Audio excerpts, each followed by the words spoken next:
Hi everybody, we are back with the second pairing. I hope the first pairing was awesome. I thought it was pretty delicious myself. So I hope you loved it, and I'm excited for you to check out the second pairing, which features the Chateau du Rouet, Côte de Provence. Ding, ding, ding, ding. And it is a blend of Grenache, Cinsault, and Syrah from an area near Cannes, France, in the southern part of Provence. It is a very light Provençal-like color.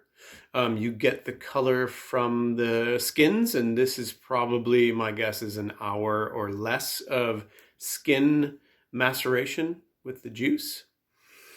I think what defines Provence, there are a few different things from my perspective. One of which is what the French call garrigue. This is the if you think about California in August, we haven't had rain for several months, and you get all these dried herbs in the Bay Area.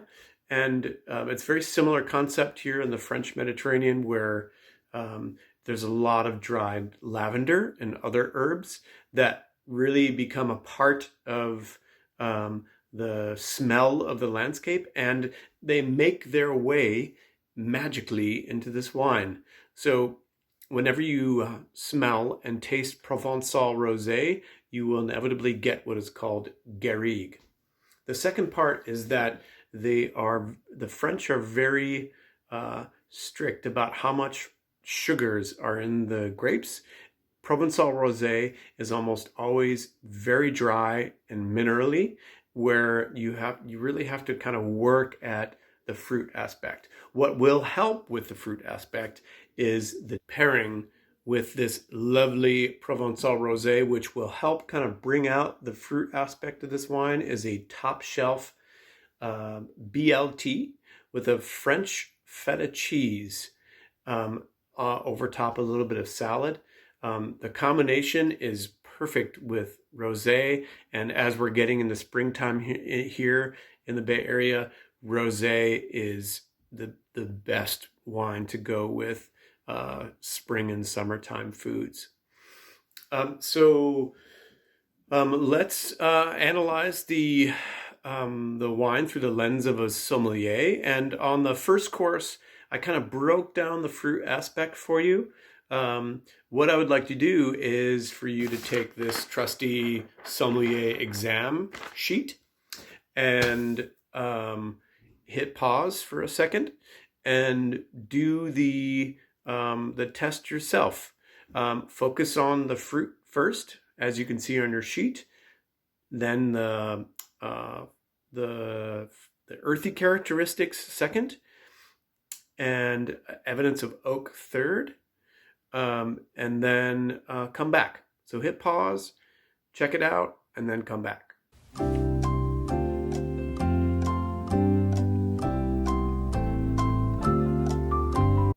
Okay, we're back. And what did you smell? Let's talk about the fruit aspect. And this one's tough, like I talked about before. There's a lot of earthiness in Provençal rosé, which I think is really delightful and, again, goes really well with food. But if we were to kind of set aside the earthy characteristics, what comes out of the glass with Provençal of this color, alcohol, and light brightness, for me, is stone fruit. And I get a lot of nectarine and peaches and apricots out of rosés like this. And this Rouet, Chateau Rouet, is no different. I would say there is a really subtle floralness, but for me, the real key component, which I talked about, was the garrigue aspect of the wine. You get this very herbal quality to the wine that becomes a major component. Also with lower alcohol wines, you tend to get a lot more minerality as a focus. And for me, I get this salty, briny minerality. This is quite close to the ocean, so I think there is that influence in the wine, and it does pervade the taste of the wine and the smell. The other thing that I haven't really talked about before is aging on the lees. This is the dead yeast. As the yeast do their thing, and the alcohol rises, they die off. And if you leave the lees in with the aging wine, you get more of a texture, and there's a smell to the lees. I would say this is leesy. This is a leesy wine that has, to me, it's hard to quantify, but it smells slightly toasty. That's the best way that I can explain leesy. And then lastly, evidence of oak. And that comes in baking spice quality, and there's zero baking spice quality here. There's no oak aging.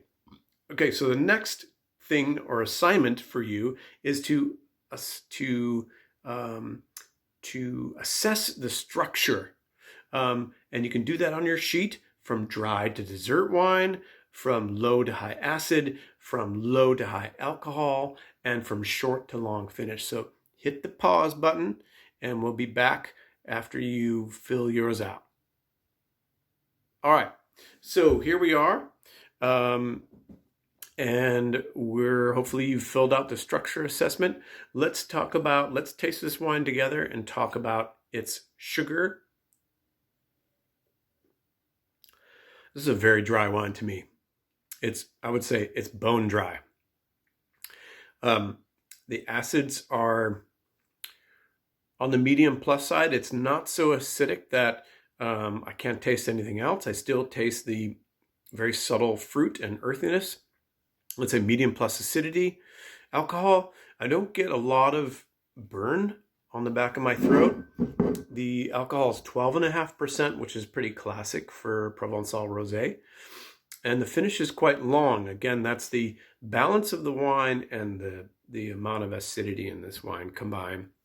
I can taste this wine for days. It's almost floral in the finish that I'm getting now as the wine kind of warms up. It's almost like a rose petal finish that's quite delightful. And for me, on the taste, we didn't talk about kind of confirming the fruit qualities from the nose to the palate, but for me, it's still very apricot-y, like almost unripe apricot or unripe stone fruit quality to it. And on the finish, it's like we talked about, is leesy and minerally, which makes it perfect to go with food. Which takes us to the dish that I've paired for you with this, which I think you will find delightful. And maybe some of you are like, BLT? Like, come on, dude, you couldn't come up with anything better than that? I'm telling you what, this BLT, the top shelf BLT, was phenomenal with this wine.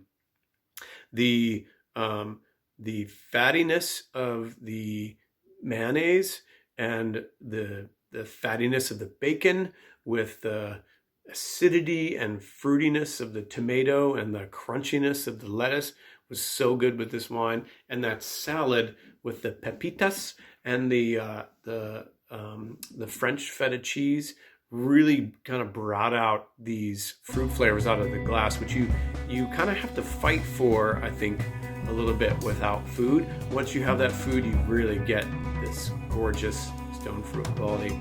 I hope you love the pairing, and I'll see you soon.